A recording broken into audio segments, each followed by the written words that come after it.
حضرت جنید کا ایک کمزور آدمی سے لڑنا اور جان بوجھ کر ہار جانا۔ حضرت جنید بغدادی بادشاہ کے یہاں شاہی پہلوان تھے۔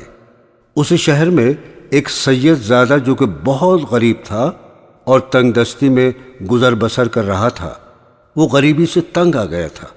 اس نے سوچا کہ میں حضرت جنید سے کشتی لڑوں اور ان کے ہاتھ سے مارا جاؤں، اس طرح مجھ کو غریبی سے چھٹکارا مل جائے گا۔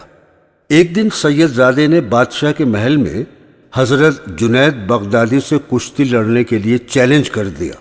بادشاہ نے دیکھا کہ ایک دبلا پتلا اور کمزور سا آدمی جنید سے کشتی لڑنے کے لیے کہہ رہا ہے، جو کہ جنید کے ایک ہاتھ کا بھی نہیں ہے۔ بادشاہ نے کچھ دیر سوچا اور اس شخص سے کہا کہ تم کو جنید کی طاقت کا اندازہ نہیں ہے، اس لیے تم اپنے گھر واپس چلے جاؤ۔ لیکن سید زادہ نہیں مانا اور اپنی ضد پر اڑا رہا۔ بادشاہ نے دیکھا کہ جب ان کے لاکھ سمجھانے پر بھی وہ شخص نہیں مان رہا ہے، تب انہوں نے مجبور ہو کر کشتی کی تاریخ مقرر کر دی۔ مقررہ تاریخ والے دن سارے شہر کے لوگ ایک میدان میں جمع ہو گئے۔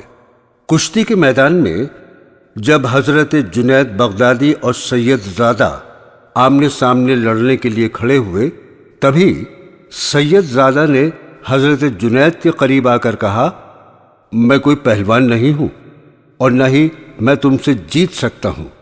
میں بہت غریب ہوں اور گھر میں کھانے کے لیے کچھ بھی نہیں ہے۔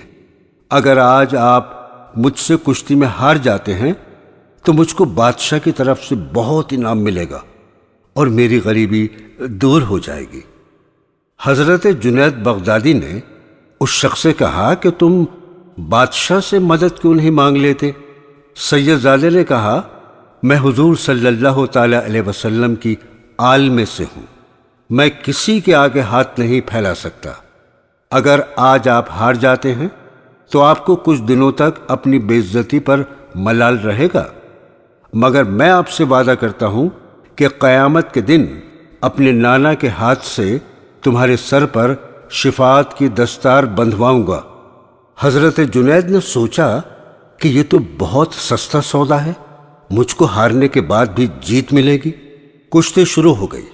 کچھ دیر تو حضرت جنید نے زور آزمائش کی اور پھر اچانک گر گئے اور سید زادہ ان کے سینے پر بیٹھ گیا اور زور زور سے کہنے لگا، میں جیت گیا، میں جیت گیا۔